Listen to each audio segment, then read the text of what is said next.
Video game prices have never been higher, but some systems have finally leveled out. Will they stay this way for good, or is it just the calm before the storm?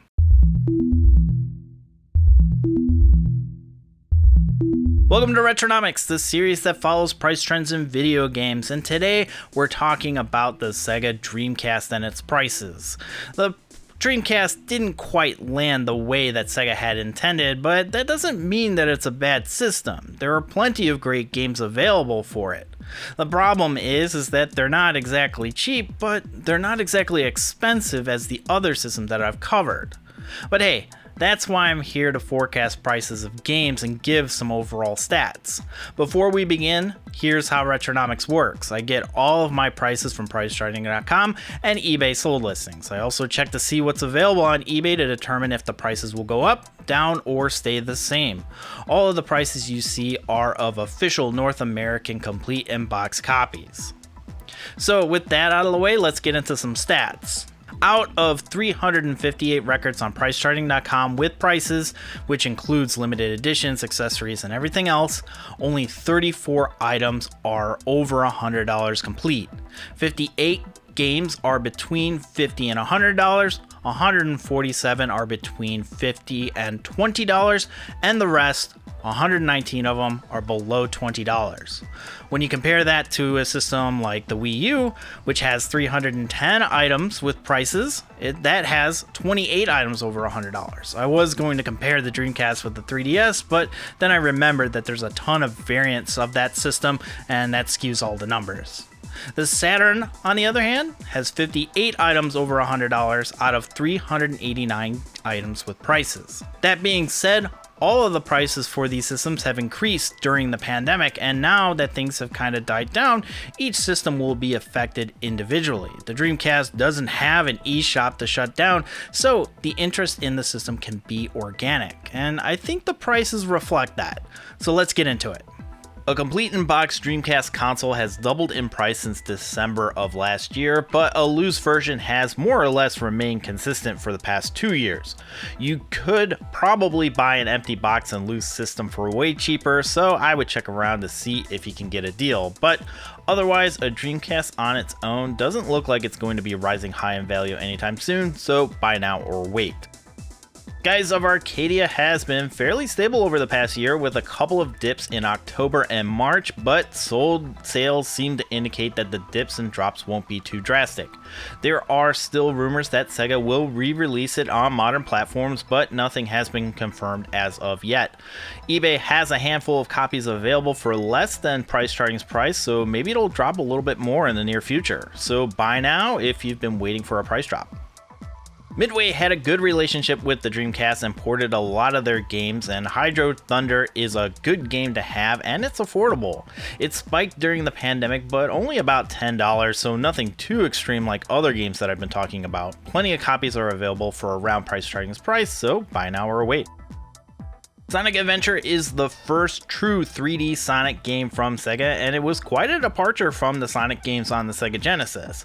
The first Sonic Adventure isn't too expensive, but Price Charting picked up a streak of all-star copies, which is the Dreamcast's greatest hits, which explains why there's copies going for 10 to 15 more than what was listed on the site. But it's still worth the price if you want to pick it up now, but it doesn't look like it will spike anytime soon.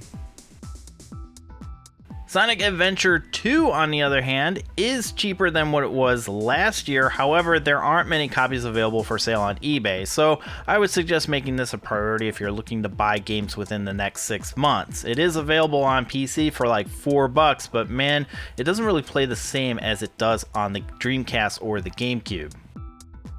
Crazy Taxi has an interesting price trend. It spikes up and down almost every other month, but it's mainly because it's under $30. In my experience, games at this level are more prone to fluctuations, but if you look at the fluctuations, it's like $5 at most. I would buy it now as it's unlikely to make it to modern consoles with the original soundtrack intact. I covered Ill Bleed in my horror game Retronomics episode a year and a half ago, and the price has cooled since then, but it's still expensive. I'm pretty sure it will stay expensive for the foreseeable future, as copies on eBay are listed for above price starting's price.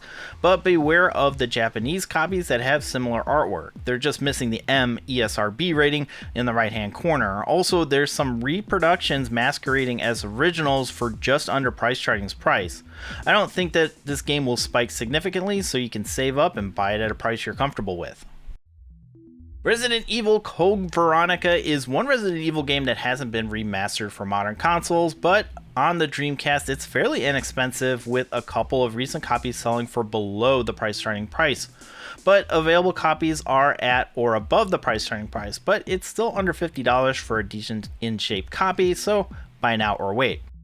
Jet Grind Radio is cheaper than it was last year, but it's on its way back up, with 4 out of the past 10 sales going for $70 or more, and there aren't a lot of copies available for the price starting price either. Might be worth it to wait for a price that you're comfortable with and then pick it up when it pops up. The Dreamcast is a great console for fighters, and Soul Calibur is no exception. It is the most expensive of the series, but that's not saying a lot. The game has some copies available for the price listed on pricecharting.com, but ouch, some of these shipping costs might offset the savings. Honestly, you can buy now or wait. Sales seem to jump up around this time of year anyway.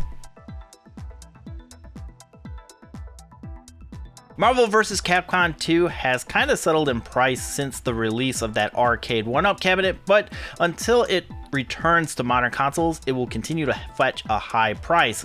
That being said, there are still plenty of copies available for above the price starting price, so I would wait a bit for a price that you're comfortable with and pull the trigger.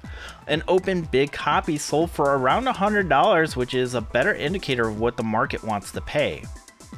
Power Stone is another popular fighting game from Capcom that is only available on the Dreamcast and the PlayStation Portable, and as such it fetches a high price tag. Although the first Power Stone isn't as expensive as its sequel, it is still kind of more the expensive games on the Dreamcast. eBay has a handful listed for less than price starting's price, but the conditions suggest that it could be listed far lower. Anyway, I don't really expect the Power Stone franchise to make it onto modern platforms, but I don't see the price really climbing anytime soon, so maybe wait it out to see if it drops lower. Power Stone 2 is the sequel to Power Stone, and it's almost double than what the first one is going for. There aren't a lot of copies available either, so I would wait for one with a price that you're comfortable with, because it doesn't appear to be jumping in price. Or you could just get both Japanese variants and save some money. The barrier to entry on this game isn't as extreme as like an RPG. Shenmue is another iconic game for the Dreamcast, but it is available on modern platforms along with its sequel in a dual pack, which means that the Dreamcast copy is significantly lower than what it used to be when Shenmue 3 was first announced back in 2016.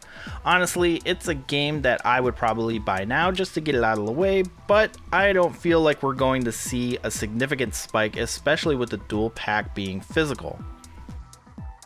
Dynamite Cop is a beat-em-up arcade game ported exclusively to the Dreamcast, so naturally it's going to be expensive. It's not the most expensive, but it's not cheap either. But the good news is that it doesn't have any wild swings up or down, so buy now or wait.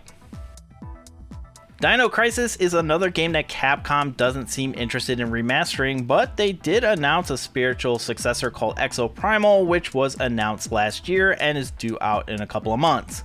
As a result, Dino Crisis for the Dreamcast has seen a jump in price since the beginning of the year. I personally would wait until the release date of Exoprimal, because I think that we're going to see this game settle back down to what it was last year, or at least close to it.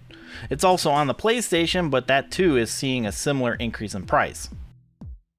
Zombie Revenge is only a little bit higher than its pre-pandemic price after years of fluctuation, but honestly it hasn't increased wildly like other games that I've covered. It is a one-off series, and reviews of this game seem to be just okay with 4 hours of gameplay. I mean, it is an arcade port after all, so unless some larger YouTuber writes a love letter for this game, I think it's safe to say that the price won't fluctuate too much from where it is at for the foreseeable future.